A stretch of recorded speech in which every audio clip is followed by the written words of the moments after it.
నమస్తే. నేను మీ బాబీ వర్ధన్. బీబీసీ వాయిస్ ఛానల్లోని కామెంటరీ బాక్స్ కార్యక్రమానికి స్వాగతం. అన్నట్టు మీరు మన ఛానల్ని సబ్స్క్రైబ్ చేశారా? ఈ కార్యక్రమం చూసిన తర్వాత లైక్ చేయటం మానకండి. అలాగే కామెంట్ సెక్షన్లో కామెంట్స్ పాస్ చేయండి. ఎలాంటి కామెంట్స్కైనా నేను సమాధానం ఇవ్వడానికి సిద్ధంగా ఉన్నాను. అలాగే మీ సలహాలు సూచనలు కూడా. చాలామంది నేను ఈ మాట అడగగానే కొంతమంది టెక్నికల్ ఇష్యూస్ మాట్లాడుతున్నారు. అది సమంజసమే. కాకుంటే అర్థవంతమైన అంటే కంటెంట్కి సంబంధించి ఇంకేదైనా సలహాలు, ఎలాంటి అంశాల మీద విశ్లేషణ చేస్తే బాగుంటుంది అనే అంశాలు చెప్తే ఇంకా బాగుంటుందని చెప్పి నేను మీ అందరినీ మరోసారి కోరుకుంటూ ఇవాళ ఇంకొక ఆసక్తికరమైన అంశం మీద విశ్లేషణ చేయడానికి నేను మీ ముందుకు వచ్చాను. 4 దశాబ్దాల రాజకీయ అనుభవం, 15 సంవత్సరాల పాలనా అనుభవం, విజనరీ లీడర్గా చాలా మంచి పేరు. దేశవ్యాప్తంగా అతన్ని ఒక మేధో వర్గానికి చెందిన వ్యక్తిగా పరిగణిస్తారు. ఆయన ఎవరో కాదు, మన రాష్ట్ర ముఖ్యమంత్రి నారా చంద్రబాబు నాయుడు గారు. ఎందుకు ఈ ప్రస్తావన అంటే, ఇటీవల ఆయన చేసిన ఒక వ్యాఖ్య ఇప్పుడు తీవ్ర సంచలనమైంది. రాష్ట్ర వ్యాప్తంగా ఇది ఆ చర్చకు దారితీసింది. ముఖ్యంగా ప్రజాస్వామ్యవాదులందరూ ఇలాంటి వ్యాఖ్యలు సమంజసమేనా అని ఒక ప్రక్క అడుగుతూ ఉంటే, సాధారణంగానే వైఎస్ఆర్ కాంగ్రెస్ పార్టీ ఇలాంటి వ్యాఖ్యలు చేయడానికి ఆ ముఖ్యమంత్రికి ఏం అర్హత ఉంది అని మాట్లాడుతూ, దేశవ్యాప్తంగా కానీ ఆ మాటకు వస్తే ప్రపంచవ్యాప్తంగా కానీ ఇలాంటి వ్యాఖ్యలు చేసిన సీఎంను మరి ఎక్కడ చూడము అని చెప్పి వాళ్ళు వ్యాఖ్యానం చేస్తున్నారు, విమర్శలు చేస్తున్నారు. ఇంతకీ ఆయన చేసిన వ్యాఖ్య ఏంటి, అది ఎక్కడ చేశారు? ఇటీవల చిత్తూరు జిల్లా పర్యటనలో ముఖ్యమంత్రి నారా చంద్రబాబు నాయుడు గారు కార్యకర్తలను ఉద్దేశించి మాట్లాడుతూ ఒక భావావేశంలో కావచ్చు, మరేదైనా ప్రేరణతో కావచ్చు, ఒక మాట అన్నారు. వైసీపీ వాళ్లకు డైరెక్ట్గా కానీ ఇండైరెక్ట్గా కానీ సహాయం చేసే అవకాశం ఉండకూడదు, అలా చేస్తే పాములకు పాలు పోసినట్లే అవుతుందని చెప్పి ఆయన ఒక వ్యాఖ్య చేశారు. ఇది నిజంగానే కాస్తంత విస్మయం కలిగిస్తుంది. ఎంత అనుభవం ఉన్న వ్యక్తి అలాంటి మాటలు అంటారా అని కొంతమంది అడుగుతూ ఉంటే, ఇంకొంతమంది అయితే అది యాదృచ్ఛికంగా వచ్చిందేమో అని చెప్పి అన్నారు. కానీ ఆయన పదే పదే అదే మాటను చెప్తూ వస్తుండటం వల్ల ఈ వ్యాఖ్యకు ప్రాధాన్యత ఏర్పడిందని మనం చెప్పుకోవాలి. అవును, ప్రజాస్వామ్య దేశంలో ఎన్నికల ముందు రాజకీయ పార్టీలు పోటీ పడతాయి. అక్కడ అందరూ ఓటర్లుగానే ఒకళ్ళ మీద ఒకళ్ళు పోటీ చేసుకుంటారు. అలాగే రకరకాల వ్యాఖ్యానాలు చేసుకుంటూ ఉంటారు.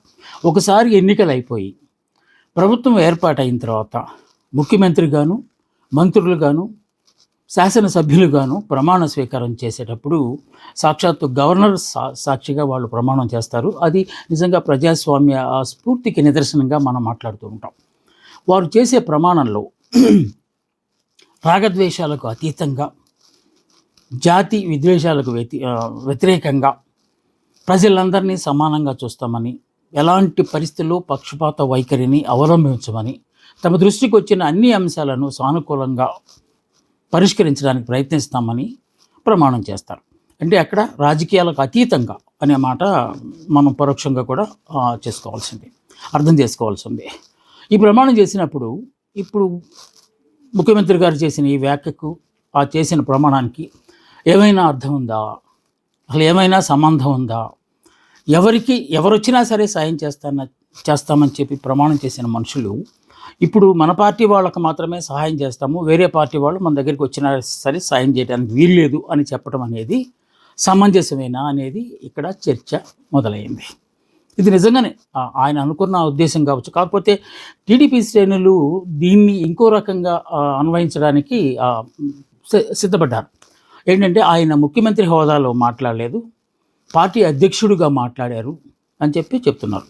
కానీ దానిలో అంత పస లేకపోవచ్చు. వాళ్ళు దిద్దుబాటు చర్యల కోసం ఈ మాట చెప్పుంటారు. కానీ చంద్రబాబు నాయుడు గారు ఒకసారి ముఖ్యమంత్రిగా ప్రమాణ స్వీకారం చేసిన తర్వాత ఆయన ప్రైవేటుగా మాట్లాడినా, పబ్లిక్గా మాట్లాడినా ముఖ్యమంత్రి నారా చంద్రబాబు నాయుడు గారిని పరిగణించాలి. వారు పార్టీ వాళ్ళతో మాట్లాడితే ఇంకో రకంగా, లేకపోతే ఇంకో రకంగా కదిలింది. ఎందుకంటే వారు బయలుదేరినప్పుడు ప్రోటోకాల్ అంతా బయలుదేరుతుంది, వాళ్ళ సెక్యూరిటీ అంతా బయలుదేరుతుంది. ఆల్మోస్ట్ అధికారిక కార్యక్రమం లాగానే ఆ కార్యక్రమాన్ని కూడా అన్ని ఏర్పాట్లు చేస్తారు. ఆయన ముఖ్యమంత్రి హోదాలో వెళ్తున్నారు కనుక ఇప్పుడు తెలుగుదేశం పార్టీ వాళ్ళు చెప్పే ఈ సంజాయిషి కావచ్చు, లేకపోతే అన్వయింపు కానీ అంత అంత పసలైనట్టుగా మనకి కనిపిస్తూ ఉంది. ఇది ఒక విధంగా రాష్ట్రంలో పాలన కాస్తంత జటిలంగా ఉంది, నువ్వా నేనా అన్నంత తీరులో ఉంది. ఒక ప్రక్క మాజీ ముఖ్యమంత్రి లేకపోతే ప్రతిపక్ష హోదా కోసం ఆయన అనేక విన్యాసాలు చేస్తున్నారు, ప్రెస్ మీట్లు పెడుతున్నారు, ప్రెస్ మీట్లు అడుగుతున్నారు. ఇదేదో సంఖ్యాబలానికి సంబంధించి ఈ ప్రతిపక్ష హోదా లభిస్తుందనేది రాజ్యాంగంలో ఎక్కడా లేదు. మాకు కూడా మీతో పాటు ఆల్మోస్ట్ 40% ఓట్లు వచ్చే కనుక దాన్ని చూసైనా మాకు హోదా ఇవ్వాలంటున్నారు. ఇప్పుడు అసెంబ్లీలో ఉన్నది 3 పార్టీలు, మొత్తం 4 పార్టీలు. 4 పార్టీల్లో 3 పార్టీలు కూటమిగా ఉన్నాయి. ఇక మిగిలింది వైఎస్ఆర్ కాంగ్రెసే. దాన్నే ప్రతిపక్షంగా గుర్తించాలి అని చెప్పి ఆయన కొత్త వ్యాఖ్యానాలు చేస్తూ ఉన్నారు. ఏది ఏమైనప్పటికీ ఇప్పుడు చంద్రబాబు నాయుడు గారు చేసిన ఈ వ్యాఖ్య కాస్తంత ప్రాధాన్యత సంతరించుకుందని మనం చెప్పక తప్పదు. ప్రమాణం చేసిన తర్వాత అంటే ఎవరికైనా సరే, అంతకుముందు ముఖ్యమంత్రిగా చేసిన జగన్మోహన్ రెడ్డి గారిని కూడా ఈ సందర్భంగా ప్రస్తావిస్తూ వస్తున్నారు చాలామంది విశ్లేషకులు. ప్రాంతాన్ని చూడడం, భాషను చూడడం, లేకపోతే రాజకీయ పార్టీని చూడడం, అర్హత ఉంటే చాలు మేము ఈ సంక్షేమ పథకాలను వాళ్లకు అందిస్తామని చెప్పి గతంలో ఆయన చెప్పారు పబ్లిక్గా. అలాగే అధికారుల సమావేశంలో, కలెక్టర్ల సమావేశం కావచ్చు, లేకపోతే క్యాబినెట్ సమావేశంలో కావచ్చు, పదే ఇదే విషయాన్ని ప్రస్తావిస్తున్నారు. మనకి రాజకీయాలు అక్కర్లేదు, అది ఎన్నికలకు ముందు మాత్రమే. ఎన్నికలు అయిపోయిన తర్వాత వాళ్ళందరూ ప్రజలకు వస్తారు. వాళ్ళు మనకు ఓటు వేసినా వేయకపోయినా వాళ్ళకు సంక్షేమ కార్యక్రమాలు అందాల్సిందే అనేది ఆయన పదే చెప్తూ వస్తున్నారు. అది ఆయన ధోరణి అయినప్పుడు ఈయన ఎంతో అనుభవం ఉన్న వ్యక్తి. ఒక విధంగా మాట్లాడంటే ముఖ్యమంత్రిగా జగన్మోహన్ రెడ్డికి అంత అనుభవం లేదు. తొలిసారి ముఖ్యమంత్రి అయ్యారు. ఆ 5 ఏళ్లలోనే ఆయన చేయాల్సిన స్థాయిలో ఆయన స్టైల్లో ఆయన చేసుకుంటూ వచ్చారు. కాకపోతే ఇప్పుడు చంద్రబాబు నాయుడు గారు లాంటి వారిని కనుక మనం ప్రస్తావించాల్సి వచ్చినప్పుడు ఆయన ఎంతో అనుభవజ్ఞులైన మనిషి. జాతీయ స్థాయిలో ఉన్న ఎన్డీఏ లాంటి వాటికి ఆయన ఒక దశలో పెద్ద నాయకత్వం వహించినట్టు మనకి చరిత్ర మనకు చెప్తుంది. ఇప్పుడు కూడా ఆయన చాలా కేంద్రంలో కూడా కీలక వ్యక్తిగా పరిగణించబడుతున్న దశలో అలాంటి కీలక స్థానంలో ఉన్న వ్యక్తి ఇలాంటి ప్రకటనలు చేయటం, లేకపోతే వ్యాఖ్యలు చేయటం ఏంటి అనేది అందరూ కాస్తంత విస్మయానికి గురైన మాట మాత్రం వాస్తవమే. మనది ఫెడరల్ వ్యవస్థ. ఒకసారి మనం కొంచెం రాజ్యాంగంలోకి వెళ్తే ఫెడరల్ వ్యవస్థలో ఏంటి, రాష్ట్రాలన్నీ కలిస్తేనే కేంద్ర ప్రభుత్వం కింద పరిగణిస్తారు. అలాగని కేంద్రము మాది ఫలానా పార్టీ, రాష్ట్రాల్లో వేరు పార్టీలు ఉన్నాయి కనుక మేము వాళ్ళకి సహాయం చేయాల్సిన అవసరం లేదు అని కేంద్ర ప్రభుత్వం చెప్పగలదా? చెప్పలేదు, చెప్పకూడదు కూడా రాజ్యాంగం ప్రకారం. అయితే ఎన్నికలకు ముందే, ఇందాక మనం అనుకున్నట్టు ఎన్నికలకు ముందే ఇలాంటి సాగదెత్తలు, లేకపోతే పార్టీకి గొడవలు పట్టాలు, ఘర్షణ పట్టాలు, విభేదించుకోవాలో ఉంటాయి. వన్స్ ఎన్నికలు అయిపోయి ప్రమాణ స్వీకారం చేసిన తర్వాత ఆయన ప్రధానమంత్రిగా ఉంటాడు. ఇదే అంశానికి సంబంధించి గతంలో చంద్రబాబు నాయుడు గారు బీజేపీ ఏతర రాష్ట్రాల్లో మీద మీరు సవతి ప్రేమ చూపిస్తున్నారు అని చెప్పి ఆయన చాలా గట్టిగానే మాట్లాడారు. ఇప్పుడున్న ప్రధాని మోడీ గారిని ఉద్దేశించి గతంలో చంద్రబాబు నాయుడు గారు, ఏంటి ఎలా కనపడుతున్నాం మేము, మీ దగ్గర మేము యాచించాలా, అడుక్కోవాలా, మీరు మాకు వచ్చిన వాటా మాకు ఇవ్వాలి కదా, సో మేము పన్నులు కడుతున్నాం, ఆ పన్నుల వాటా అయినా మాకు ఇవ్వాలి కదా, మీరేం మాకేం అప్పనంగా ఇవ్వట్లేదు, మా వాటా మాకు ఇస్తున్నారు అని చెప్పి ఆయన గతంలో చాలా తోలనాడుతూ కూడా ఒక దశలో అయితే తోలనాడుతూ కూడా, నువ్వే ప్రధానమంత్రి, అసలు ఈ ప్రధానమంత్రికి ఉండాల్సిన లక్షణాలు నీకున్నాయి అంటే ఇంకా ఆయన పర్సనల్గా కూడా వెళ్ళారు. ఆ విషయం ఇప్పుడు మనకి అప్రస్తుతం. ఇక ఇప్పటి డిప్యూటీ సీఎం పవన్ కళ్యాణ్ గారు, అంటే జనసేన నాయకులు పవన్ కళ్యాణ్ గారు కూడా గతంలో చాలా ఆవేశంతో దక్షిణాది రాష్ట్రాలంటే మీరు ఎందుకు ఇంత చిన్నచూపు చూపెడుతున్నారు, మేమేమన్నా మీకు బానిసలమా అని కేంద్ర ప్రభుత్వం నేను నిలదీస్తున్నాను అని చెప్పి ఆయన కూడా చాలా ఆవేశపూరితంగా ఇలాగా నాన్ బీజేపీ పార్టీల మధ్య ఉన్న ఈ అంశాన్ని, ముఖ్యంగా బీజేపీ ఏతర రాష్ట్ర ప్రభుత్వాలు ఉన్న చోట ఇలాంటి అన్యాయం జరుగుతుంది దక్షిణాది రాష్ట్రాలకు అని చెప్పి ఆయన అప్పట్లో మాట్లాడిన అంశం కూడా మనం ఈ సందర్భంగా గుర్తించుకోవాలి. అంటే అర్థం ఏంటి, పార్టీలకు అతీతంగా ప్రభుత్వం ఏర్పాటు అయిపోయిన తర్వాత అందరినీ సమానంగా చూడాలనే అర్థం వచ్చేలాగా ఆయన మాట్లాడారు. ఇలాంటి వ్యాఖ్యానాలు, పైగా అత్యున్నత స్థాయిలో ఉన్న వ్యక్తులు మాట్లాడటం వల్ల ఎలాంటి సంకేతాలు వెళ్తాయి ప్రజల్లోకి. సో ప్రజల మాట కాసేపు అలా అలా ఉంచుదాం. ఎందుకంటే ప్రజలు ఎప్పుడు ఏదో ఒక పార్టీ జెండా కోణంలోంచి చూస్తారు కనుక. ఇక మన మన రాష్ట్రానికి ఇప్పుడిప్పుడే పురుడు పోసుకొని ఒక రాజధాని ఏర్పాటు చేసుకోబోతున్న మన రాష్ట్రానికి అనేక మంది పారిశ్రామికవేత్తలు పెట్టుబడులు పెట్టడానికి రావాలి. అలా ఆసక్తి చూపేందుకు మనం ఎలాంటి వనరులు కనిపిస్తున్నాం. ఒక సందర్భంలో మనం చెప్తున్నాం, అంతా సింగిల్ విండోలోనే మీరు అప్లికేషన్ పెట్టడం వలస వెంటనే మేము అనుమతులు ఇచ్చేస్తాం, మీకు ఎలాంటి గతంలో లాగా అనే మాట కూడా ఇప్పుడు ప్రభుత్వం అది యాడ్ చేస్తూ వస్తుంది. ఇప్పుడు నాయకత్వం గతంలో లాగా మీకు ఎలాంటి అడ్డంకులు ఉండవు, ఎలాంటి పోరు ఉండదు, మీరు ఏకంగా పరిశ్రమలు పెట్టేసుకోవటమే అని చెప్పి మన తాలూకు బ్రాండ్ ఇమేజ్ని పెంచడానికి ప్రయత్నాలు చేస్తున్నారు శాయశక్తుల. కాకపోతే ఇలాంటి వ్యాఖ్యానాలు ఇప్పుడు చేసిన ఈ వ్యాఖ్యానాలు కొంతమందికి మనం అసలు సాయం చేయకూడదు, చేస్తే పాముకు పాలు పోచినట్టే అని చెప్పటం లాంటి ఈ వ్యాఖ్యలు కొత్తగా రావాలనుకుంటున్న పారిశ్రామికవేత్తలకు ఎలాంటి సంకేతాలు ఇస్తాయి. ఇక్కడ ఏదో పార్టీ కుమ్ములాట్లు ఉన్నట్టు ఉన్నాయి, మనం ఎందుకు వెళ్ళాలి ఇలాంటి రాష్ట్రంలోకి అని చెప్పి అనుకునే ఆస్కారం లేదా? అలాంటప్పుడు మన బ్రాండ్ ఇమేజ్ పెరుగుతుందా లేకపోతే డ్యామేజ్ జరుగుతుందా అనే దాన్ని కూడా నాయకులు ఆలోచించాల్సిన ఆస్కారం ఉంది. అలాగే దావోస్ పెట్టుబడి సమావేశంలో వెళ్ళినప్పుడు కూడా లోకేష్ గారు లేకపోతే చంద్రబాబు నాయుడు గారు గత పాలనలో జరిగిన విధ్వంసానికి సంబంధించి ఎక్కువసేపు మాట్లాడారు. అంటే దాని ద్వారా ఏం చెప్పాలనుకున్నారంటే గతంలో లాగా లేదు, ఇప్పుడంతా మారిపోయింది అని చెప్పాలనుకున్నారు. కానీ ఆ వినే వాళ్ళకి ఏం అర్థమవుతుంది అంటే అక్కడ విధ్వంస పాలన ఉన్నది, అంటే గాడిలో పడలేదు ఇంకా రాష్ట్రం, అలాంటి చోటకు మన పెట్టుబడులు పెడితే ఏమొస్తుంది, మనకేం లాభం వస్తుంది అని చెప్పి కొంతమంది వెనక్కి తగ్గే ఆస్కారం లేదా అని అప్పట్లో కూడా చర్చ వచ్చింది. మనం కూడా ఆ అంశానికి సంబంధించి దావోస్ వెళ్ళి వచ్చిన తర్వాత ఒక ఎపిసోడ్ చేసాం, దానిలో కూడా దీని గురించి ప్రస్తావించాం. ఇక్కడ ముఖ్యంగా మనం మాట్లాడాల్సింది ఓటర్లు లేకపోతే ఇంకేం కాదు, రాష్ట్రానికి సంబంధించి మనం ఏ విధంగా మనం బయట వ్యక్తుల్ని ముఖ్యంగా పారిశ్రామికవేత్తలను ఆహ్వానించడానికి ఎలాంటి వ్యూహాలు పన్నాలి, ఎలాంటి మాటలు చెప్తే వాళ్ళు మన దగ్గరికి వస్తారు, మన బ్రాండ్ ఇమేజ్ని ఏ విధంగా గ్రాఫ్ని ఎలా పెంచుకుంటూ వెళ్ళాలి అనే దాని మీద కాన్సన్ట్రేట్ చేయాలి. కానీ మనలో కుమ్ములాటను వాళ్ళకి అర్థమయ్యేలాగా మాట్లాడతారు అనేది అంత సమంజసం కాదేమో అనేది అందరూ అంగీకరిస్తున్న అంశం.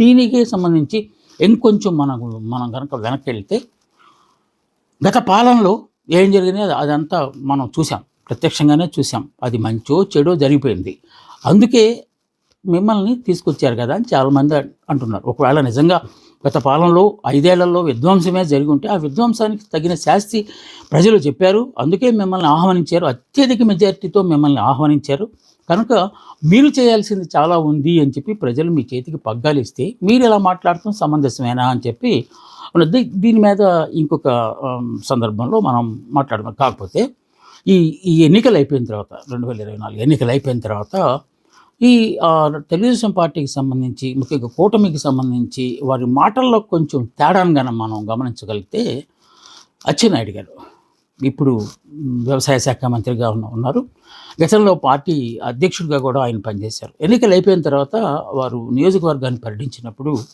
ఒక ఎంఆర్ఓ కార్యాలయానికి ఏదో ఆఫీస్కి వెళ్ళినట్టున్నారు. ఆఫీస్కి వెళ్ళినప్పుడు ఆయన నిక్కచ్చిగా ఒక మాట చెప్పారు, ఇక్కడి నుంచి గతంలో లాగా చేయడానికి వీలేదు, మా పార్టీ కార్యకర్తలు నాయకులు ఎవరు వచ్చినా సరే మీరు కుర్చీలు వేసి కూర్చోబెట్టి టీ కాఫీలు ఇచ్చి పనులు వెంటనే చేసి పంపించాలి అని ఒక ఆదేశం జారీ చేశారు.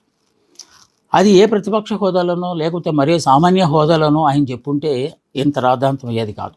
కానీ ఆయన సాక్షాత్తు మంత్రి స్థానంలో ఉండి అధికార పార్టీకి సంబంధించిన వ్యక్తి అయ్యండి ఆ విధంగా మాట్లాడటం అనేది ఎలాంటి సంకేతం ఇస్తుంది అని చెప్పి గతంలో కూడా వాదన వచ్చింది.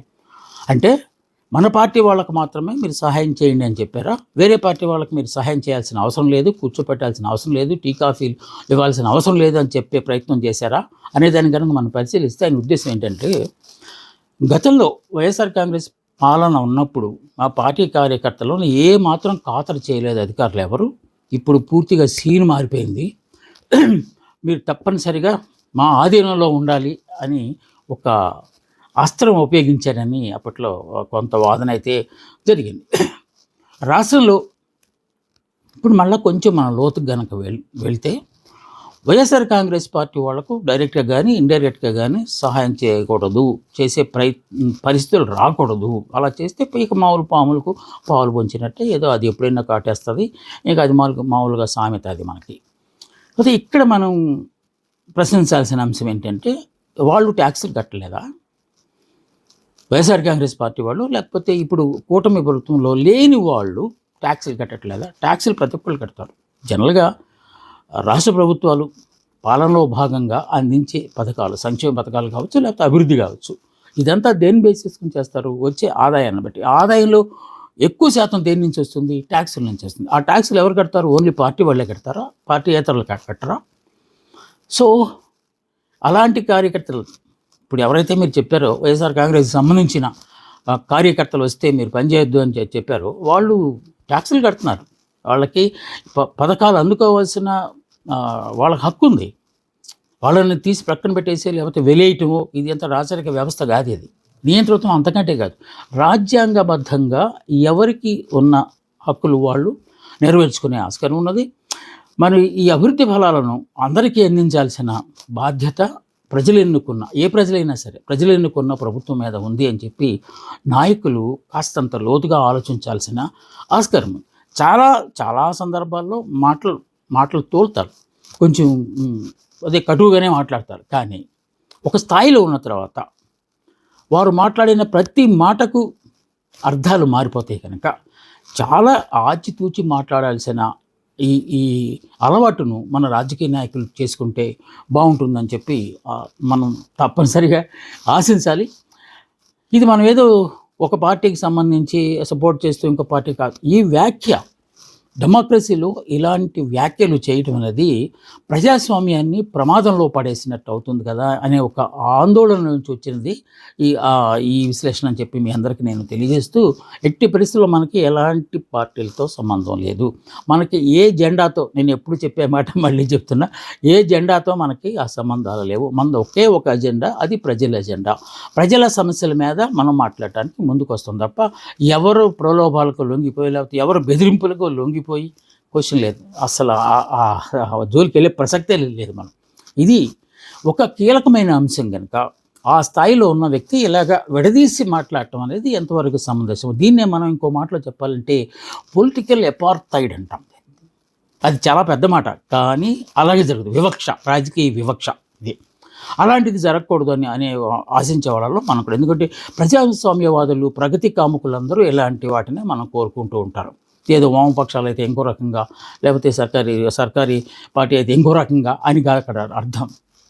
ప్రజాస్వామ్యాన్ని కాపాడటానికి ప్రజలు ఎన్నుకున్న పాలకులు ఏం చేయాలి, ఆ విషయంలో అందరినీ సమానంగా చూడాలనే ఒక ఆశతోనే మనం ఈ కార్యక్రమానికి శ్రీకారం చుట్టాం.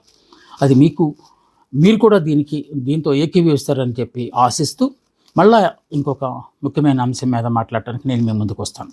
ముఖ్యంగా కొంతమంది మిత్రులు ఏం చెప్తున్నారంటే, నేను ఏమన్నా సూచనలు ఏమన్నా అంటే డ్యూరేషన్ ఎక్కువైపోయింది, తగ్గించండి అంటున్నారు. ఎస్, త్వరలో ఇంకొక 2-3 వారాలు అయిపోయిన తర్వాత డ్యూరేషన్ తగ్గించడానికి ప్రయత్నిస్తాం. కాకపోతే ఏంటంటే ఒక అంశం పట్టుకున్న తర్వాత అంశాన్ని పూర్తిగా డిస్కస్ చేసి ఏదో ఒక సొల్యూషన్ తీసుకొచ్చేదాకా అర్ధాంతరంగా వదిలేయటం ఇష్టం లేక మాత్రమే ఈ డ్యూరేషన్ పెరుగుతుంది. కనుక మరే ఉద్దేశం లేదు. దీన్ని అర్థం చేసుకుంటారని చెప్పి భావిస్తూ మళ్ళీ రిక్వెస్ట్ చేస్తున్నా, సబ్స్క్రైబ్ చేయండి, కామెంట్ చేయండి. మళ్ళీ వచ్చే సంచికలో మనం కలుసుకుందాం. నమస్తే, మీ ప్రొఫెసర్ బాబు.